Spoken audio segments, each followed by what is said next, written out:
Meaning of higgledy-piggledy. Higgledy-piggledy. Higgledy-piggledy. Higgledy-piggledy. Higgledy-piggledy. Higgledy-piggledy is an adjective used to describe things that are in a disordered or chaotic state, with no clear pattern or organization.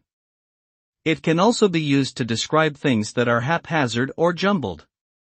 This phrase has its roots in the Old English language, where higgle meant to bargain, and piggledy meant confused or mixed up. When combined, the phrase gives the sense of a chaotic and disordered state.